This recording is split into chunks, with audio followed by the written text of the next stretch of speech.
My twin sister asked me to be her surrogate, and when I said no, she accused me of ruining her dream of having a family and hasn't spoken to me since. I, 30F, have an identical twin sister who I'll call Stacy for the sake of the story. Our mother unfortunately passed away in child labor and we were raised by our father.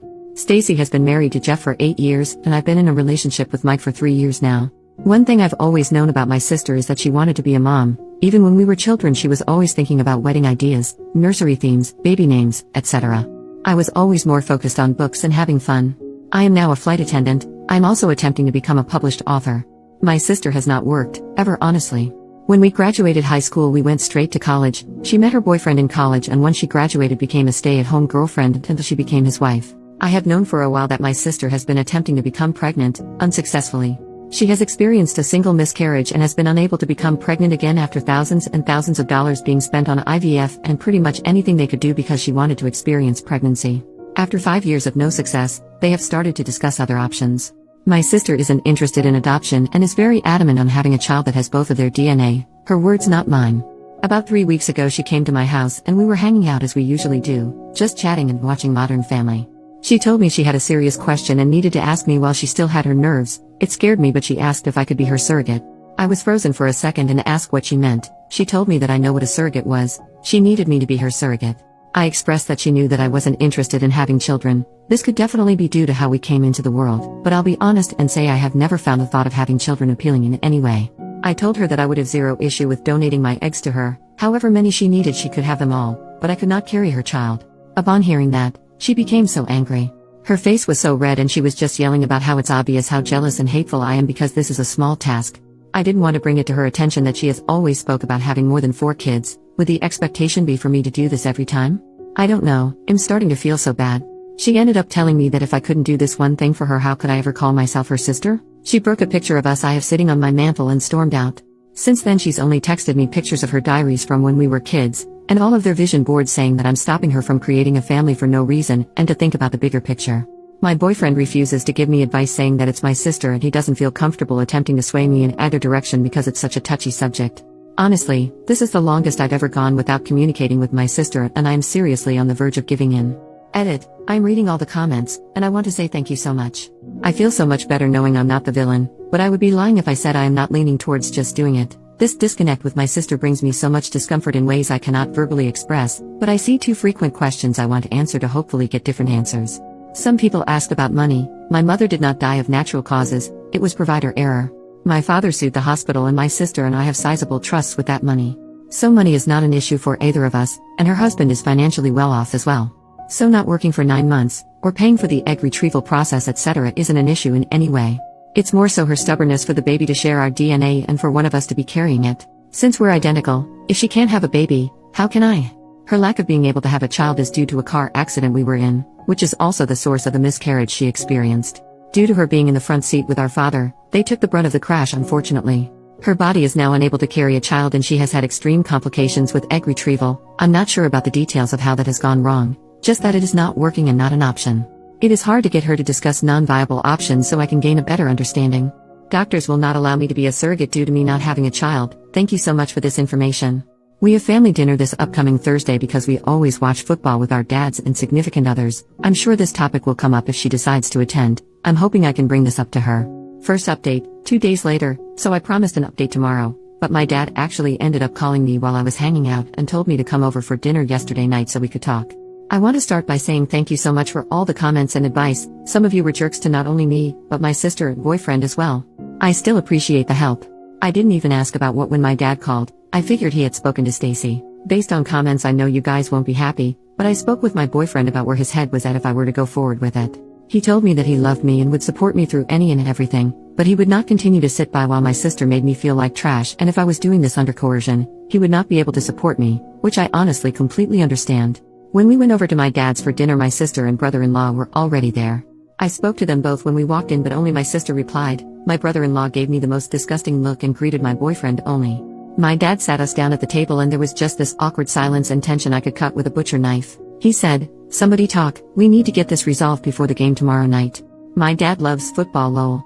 I started off the conversation by telling her that I did some research and on top of my initial concerns I now had a few more and needed to know exactly what she needed from me. I first asked her what being a surrogate would look like. She just said, "Are you agreeing to it?" When I told her no, I just needed more details, she broke down crying. I asked her if she knew that a doctor would deny me from being a surrogate given that I've never successfully carried a child to term, and she said she knew that and she would just send my brother-in-law and I to a center of excellence. We can pretend we're a couple, and once I'm successfully inseminated then I would request a transfer from that provider to her option for the continuation of care. My father intervened and said that asking me to do something a doctor wouldn't sign off on was a terrible way to attempt to begin motherhood. You could tell he wasn't on board with any of it but didn't want to pick a side. He asked her why she was so uncomfortable with the idea of a surrogate, and that's when my brother-in-law interjected and said, "Don't try to berate my wife with these stupid questions, talk to your selfish BTCH of a daughter about why she can't help her sister." That immediately shifted the mood. My boyfriend started to yell at him for calling me a BTCH, my dad told him he could not disrespect his daughters in his home, everything just went up in flames. My sister was crying, asking me to do her this favor, practically begging. I told her that if I could trade places with her I would, but I was scared and just didn't want to die. I think that was the first time I had said that out loud ever.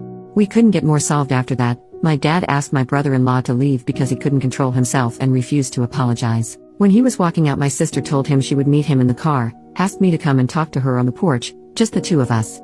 I went out with her and she apologized for her husband calling me a BTCH, said that they were just on edge and it's been stressful. I told her that she shouldn't apologize for him, and that we'd figure something out. She asked me to reconsider and just kept saying, "You don't get it, you don't understand." When I pressured her for more, she admitted that her in-laws made a cruel joke at one of their dinners recently about how she was a murderer. Referring to the child she lost, she said she asked him why he didn't stand up for her when they made the joke and he said because it was true. He made some weird comments about her not being able to make up for it and how he was so excited to see what their child would look like. And how he would never be able to look into a child and see pieces of them both, so she had the idea of me carrying the child and he was super on board. But the way she said it was like he planted a seed and she seems to believe it was her idea. She said she hadn't seen him that excited since the baby and she just needed my help to get everything back to normal. I tried to explain to her that nothing would ever be normal again and that what she was trying to do was the wrong thing. But he just started blaring the horn, rushing her to the car, and she said she'd call me later. I feel like I may lose my sister, but I now am not even willing to donate my eggs for her to have a baby with him. I took your guys' advice and looked up the egg donation process and, wow, not at all what I expected. I want her to divorce him. I'm never going to help her procreate with that man. I genuinely think I'd be a surrogate for her to be a single mom before I'd ever allow her to place his child in me or take my eggs to even create a child with him. I had no clue that his family was pushing so much guilt onto her. I have literally been jumping at my phone every time it rings because I know she'll be calling soon and I'll have to tell her that. I'm terrified I'll lose my sister, but I can't and won't do this. Probably won't update anymore, but thanks for all the help. Second update, 6 days later. I know I said I wouldn't update anymore, but so much has happened and I can't explain the weird relief I feel typing my madness onto this website. A lot of you suggested that I be more careful around my brother-in-law for fear that he would become violent. I did not listen, and I kick myself now for not doing so.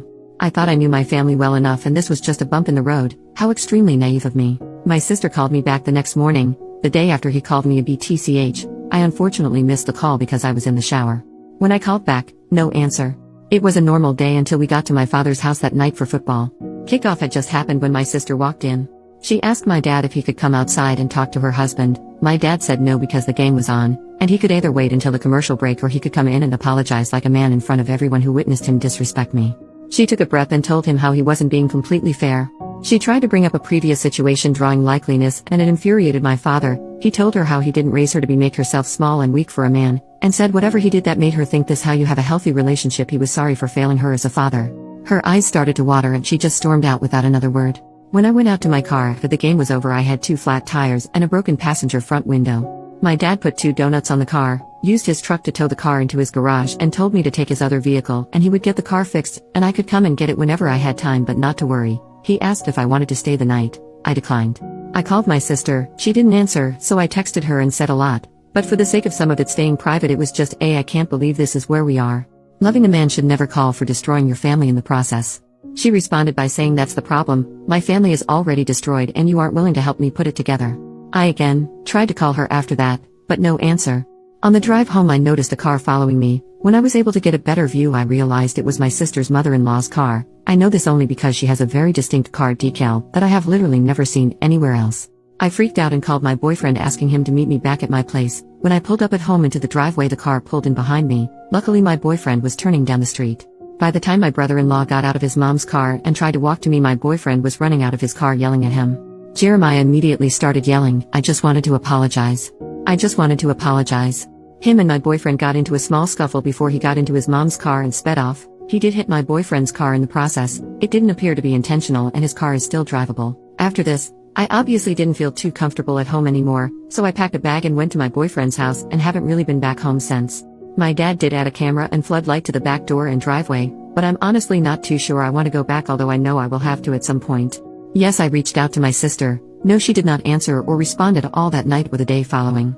After that, I would notice that on one day a red car would be following me, the next a black one. I know you may say I was scared and just thinking people were following me, but I would notice them and begin to drive to the police station per instruction from my dad, just for them to then turn once the station was in sight. On Sunday, I went to brunch with a few friends to celebrate one's upcoming wedding and discuss bridal shower details. The waiter came to me and told me my husband was up front and it was an emergency, thinking it was my boyfriend and she was just mistaken. I go up to find my brother-in-law. I approached him in an attempt to not make a scene, speaking low, asking him to leave or I would call my dad, but he told me that everything just went too far and he just wanted to apologize. We were kind of in the doorway and it was just awkward people funneling and saying excuse me, so I suggested we step out to get out the way. When we went outside, he apologized for calling me a BTCH and said he didn't feel that way.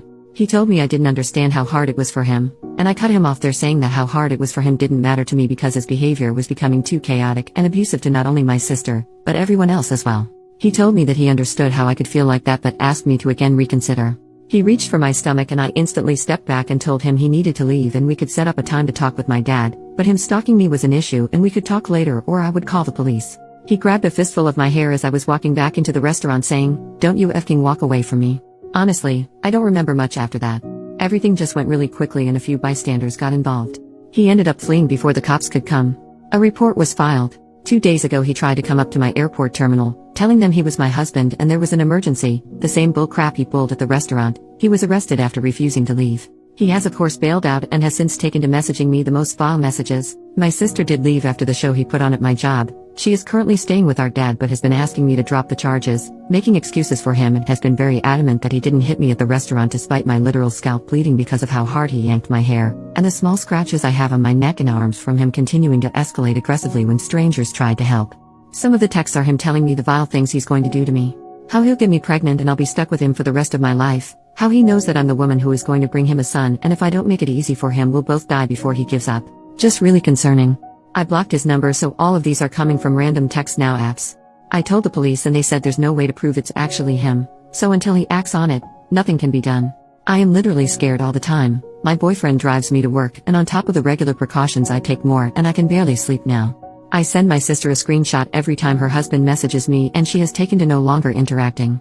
My dad has asked me to stop doing this because it's beating her down, but I told him that I can't even believe she defended him during some of this and she needs to see the harassment that her husband is committing. I feel defeated. I don't even know if me and my sister can come back from this. I feel like I've basically taken over my boyfriend's life, and I feel terrible about it. He hasn't said anything, but his regular gym visits are cut sometimes if he has to pick me up or drop me off when I have to work or go anywhere else because I'm scared. Being gone for a day due to flights, I know allows him to do more of his routine, but now we're basically forced to live together, which I enjoy, but I'm not sure that he does. We got into an argument the other day about the AC temperature. I feel like my life is slowly devolving into madness and I can't breathe. Third update, 5 days later. This has been absolutely insane. But Reddit has a place in my heart forever. I'm going to shorten this as much as I can. If you have questions I will answer a few when or if I can. My boyfriend realized I was looking into apartments. I absolutely was going to temporarily rent an apartment like an idiot, and asked me why. I told him that I felt like he wanted his space back to himself and he proposed. I'm literally engaged. Now I feel a lot better about taking over his apartment, lol. I posted in the advice Reddit explaining that my brother was escalating. He approached me in a grocery store, but I unfortunately did not do well with standing up for myself there. Not my best moment. He broke into my home, did some damage in my bedroom and broke a few things in my kitchen. He knows I love mugs and espresso machine. No, I wasn't there, and yes, cameras were installed after I took a leave of absence from work. Basically stayed holed up in my fiance's, holy crap, apartment. My sister had been ignoring my texts and not engaging with me until I got a random call. When I answered she was on the phone sobbing. I asked her what was wrong, thinking something happened to our dad. She explained that she had been following her husband and she knew he was following me. She said she was telling me because she went to the police and they explained they were sending someone out to talk to me. We sat on the phone for 5 hours. She explained that after the hair pulling incident her light bulb went off and she went into private investigator mode. Explained that it got to the point where she was concerned for my safety, which is why she made the decision to go to the police. She apologized for putting so much pressure on me. She said that while she would like to blame it on her husband, a tiny piece of her was actually shocked I said no. She explained that the DNA aspect doesn't matter to her. It was my brother-in-law that insisted on that and she just wanted her family to be whole. She will be staying at my home with me, just temporarily until the divorce is final and the dust has settled. I'm sure he won't make the divorce easy, but they do have a prenup so it shouldn't be too difficult. What do I know? I'm not married. Yet. Sorry, I'm literally so excited. Sidebar, I did find out after my father slipped and shared that my sister actually had proof that her husband burglarized my home. She apparently held on to the information because she needed to decide the right thing to do. He said that when she told him that he told her she didn't have a choice and he made her go immediately. She apparently didn't put up much of a fight. My dad said he feels like she just needed someone to actually say it to her for her to get it, but I'm not 100% how I feel about this. I'm happy that she made the right decision in the end. The police came to my fiancé's apartment the next day. They took my statement and explained to me that they wanted to simply have an agent patrol me for a day in an unmarked and if he followed me, he would be arrested. They didn't inform me of what car was following me, but did say that it would be happening immediately so if I felt I was being followed not to panic basically. He was literally caught within 2 hours of me leaving my fiancé's apartment. We went on a date, and literally as we pulled into the third location he was pulled over and arrested. I drank more margaritas than I should have that night at the restaurant. The detective did tell me I would be getting a call from the DA's office, which I assume will be tomorrow. Honestly, based on how this has all gone, I doubt they'll hold him accountable much. But I am hoping that with them having his phone there is physical proof that he was sending me the text which will add to his punishment. I appreciate everyone who told me to get a gun. I'm actually terrified of guns. A kid from my high school was playing with a gun and unalived himself mistakenly. No, it wasn't in school or anything crazy like that. It was at his home, but when we heard about it, it reinforced my fear of guns. No guns for me. But I did buy bear spray and a knife. I have my first flight back at work this week and I'm so excited to be back to my regularly scheduled program. Today's football games were amazing, and I was able to watch them with my sister, my dad, and my fiancé. I hope I don't have another reason to update this, ever. Thank you all so much.